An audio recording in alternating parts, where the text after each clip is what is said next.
Set پر بیٹھے اور ان کے قریب بڑی عورت تھی، مطلب کہ یہ جو بیٹھے تھے اور ان کے سامنے بڑی عورت تھی۔ عموماً دوستوں بڑی عورت خاموشی سے بیٹھی تھی اور خوف سے جمی ہوئی تھی دوستوں، آنکھ کے کونے سے ایسے کر کے دیکھ رہی تھی دوستوں۔ پھر دوستوں بس چلتی رہی، ڈرائیور کے ساتھی نے مسافروں کے چہروں پر خوف دیکھا، دھیمی آواز میں مسافروں سے بات کر رہی تھی، انہیں تسلی دے رہی تھی دوستوں۔ بس چلتی رہی، تھوڑی دیر بعد شادی شدہ کپل اترنے کے لیے ڈرائیور سے کہتے ہیں دوستوں، ڈرائیور رکتا ہے، دروازہ کھولتا ہے اور وہ اتر جاتے ہیں دوستوں، اور باقی 3 رہ جاتے ہیں بس میں، یعنی نوجوان لڑکا، بڑی عورت اور 3 نامعلوم لوگ دوستوں۔ عموماً دوستوں بس آگے بڑھی، لیکن بڑی عورت تھوڑی سی ہل رہی تھی، یعنی مطلب کہ کانپ رہی تھی تھوڑی، اور ارد گرد ایسے کر کے خوف سے دیکھ رہی تھی دوستوں۔ بس میں موجود سبھی مسافر ان کے ظاہر ہونے والی عجیب و غریب صورت سے گھبرا گئے تھے دوستوں، کہ یہ لوگ بالکل بھی انسان نہیں ہیں، ہمیں انسان نہیں لگ رہے۔ مسافر سارے راستے خاموش رہے اور بولنے والی بڑی عورت کے سوا کسی نے ایک لفظ بھی نہیں بولا دوستوں۔ اور اس سے بھی زیادہ ڈراؤنی بات یہ تھی دوستوں کہ بڑی عورت نے ان سے ایسی باتیں سنی جن کی وجہ سے وہ بہت ہوشیار اور غیر معمولی انداز میں برتاؤ کر رہی تھی دوستوں۔ پھر دوستوں بڑی عورت نے جلدی سے اس لڑکے کو اپنے سامنے پکڑ لیا جو بڑی عورت کے مطلب کہ آگے بیٹھا تھا، اور وہ زور زور سے چلانے لگی، مطلب کہ بڑی عورت زور زور سے چلانے لگی کہ چور چور۔ لڑکے صدمے کی حالت میں تھا، اسے سمجھ نہیں آ رہا تھا کہ کیا ہو رہا ہے۔ وہ زور زور سے پکارتے ہوئے ڈرائیور کو بتاتی ہے کہ اس لڑکے نے میرا پرس اور میرے پیسے چرائے۔ لڑکا کہتا ہے میں آپ سے کتنا آگے بیٹھا ہوا ہوں اور میں آپ سے کیسے کچھ چوری کر سکتا ہوں۔ عموماً دوستوں ڈرائیور نے سڑک کے کنارے گاڑی روک کر ان دونوں کو اتار دیا اور اپنا راستہ جاری رکھا۔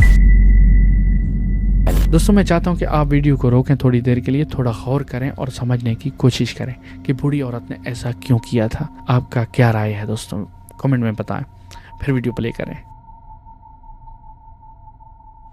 پھر دوستوں بس سے اترنے کے بعد بوڑھی عورت نے ایسے لڑکے کو چھوڑ دیا کہ جیسے کہ کچھ ہوا ہی نہیں۔ نوجوان حیران رہ گیا اور اسے پکارا اور بولا کیا تم نے مجھے چور نہیں کہا؟ اب کیوں ایسے جا رہی ہو جیسے کہ کچھ ہوا ہی نہیں؟ چلو پولیس اسٹیشن چلتے۔ بوڑھی عورت نے یہ سن کر پرسکون کھڑی ہوئی دوستوں اور نوجوان کی طرف مڑی۔ اس نے کہا کہ شکریہ کے بجائے بکواس کر رہے ہو، میں نے تمہاری جان بچائی ہے، اگر تم بس میں رہتے تو ابھی تک مر چکے ہوتے۔ لڑکا حیران ہوتے ہوئے کہنے لگا کیا کہہ رہی ہو تم؟ بوڑھی عورت نے بس میں دیکھی ساری تفصیلات بتانے لگے دوستوں کہ اس نے کیا دیکھا تھا اور کیا سنا تھا۔ لڑکا سن کر حیران ہوا۔ آخر میں بوڑھی عورت کہنے لگی سوار ہونے والے وہ 3 لوگ انسان نہیں شیطان تھے، کیونکہ وہ بالکل حرکت نہیں کر رہے تھے جیسے کہ ان میں کوئی روح نہ ہو۔ اگر غور سے دیکھتے تو ان کا لمبا لباس ان کی ٹانگوں کو مکمل ڈھانپے ہوئے تھے، کچھ بھی نظر نہیں آ رہا تھا کیونکہ انہیں پہچاننے کا واحد طریقہ ان کی ٹانگوں سے تھا۔ لڑکا حیران ہو کر بولا یہ آپ کو کیسے پتا چلا؟ بوڑھی عورت نے کہا جب وہ بیٹھے تو میں نے ان کے پاؤں دیکھے اور یہ کہ ان کے درمیان کا شخص جس کو کاندھے پر اٹھا کر لے کے آئے تھے وہی صرف انسان تھا، وہ باقی دونوں نہیں۔ لڑکے نے یہ سن کر کہا یقیناً یہ بڑی عورت بکواس کر رہی ہے، ہوش میں نہیں ہے۔ اس نے اس وقت چھوڑ دیا وہ سب باتوں کو اگنور کر کے اور اپنے راستے چلا گیا دوست۔ لیکن کہانی یہاں ختم نہیں ہوئی دوست، اور آگے جو ہوا وہ بالکل ناقابل یقین تھا۔ اگلی صبح لڑکے کو حیران کن خبر ملی دوستوں، کل کی بس جس میں وہ سوار تھا اس کی لاپتہ ہونے کی خبر پھیل گئی۔ بغیر کسی سراغ کے اسٹیشن نے پولیس کو اطلاع دی دوستوں، اور بس کو تلاش کرنے کی ہر ممکن کوشش کی گئی دوستوں، لیکن اس کا کوئی پتہ نہیں چلا۔ اس کے بعد دوستوں پولیس نے اعلان کیا کہ بس نمبر 375 مکمل طور پر غائب ہے۔ اگر کسی نے بھی اس دن اس بس پر سفر کیا ہے تو فوراً پولیس اسٹیشن آ کر اطلاع دیں۔ اس لڑکے کے پاس معلومات تھی دوستوں، کیونکہ وہ اس بس میں سوار ہوا تھا، اور اسی دن تھانے پہنچ کر فوراً اطلاع دی دوستوں۔ جب بڑی عورت نے بھی یہ اعلان دیکھا دوستوں تو سیدھا پولیس کے پاس پہنچ گئی دوستوں۔ وہ گواہ تھی اور کہنے لگی کہ راستے میں 3 لوگ ان کے ساتھ سوار ہوئے تھے، لیکن وہ انسان نہیں، یا تو جن تھے یا شیطان۔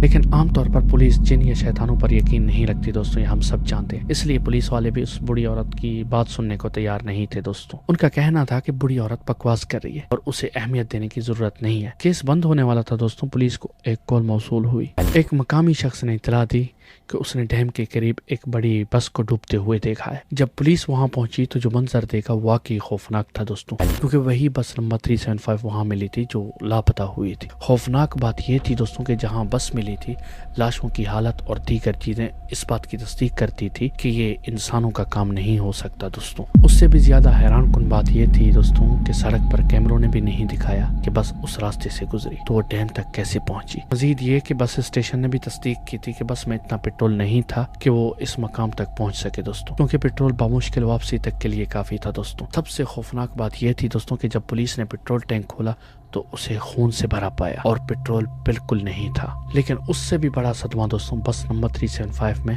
3 لاشیں ملی، ڈرائیور، اور اس کے اسسٹنٹ اور ایک نامعلوم شخص کی لاشیں دوستوں. یہ شاید تیسرا شخص وہی شخص تھا دوستوں جو ان 2 لوگوں نے کندھے پر لے کے آیا تھا. تینوں لاشیں عجیب اور خوفناک طریقے سے مری ہوئی تھی دوستوں. پولیس اور فورینسک ٹیم نے موت کی وجہ نہیں بتا سکی دوستوں. لاشوں کے منہ کھلے تھے اور چہروں پر شدید خوف کے آثار تھے دوستوں ان کے, جیسے کچھ ایسا دیکھا ہو جو دل دہلا دے. دوستوں اب آپ ہی بتائیں کہ واقعی شیاطین کا کام تھا یا کچھ ایسا جو عقل سے باہر ہو. اپنے رائے اور نظریات کا اظہار کریں کامنٹس میں. بس دوستوں ویڈیو کو یہاں ختم کرتے ہیں. ویڈیو کو لائک کریں, چینل کو سبسکرائب کریں اور ویڈیو کو شیئر کریں. اشہد ان لا الہ الا اللہ وحدہ لا شریک لہ, لہ الملک و لہ الحمد, یحیی و یمیت وہو علی کل شیء قدیر. پیس.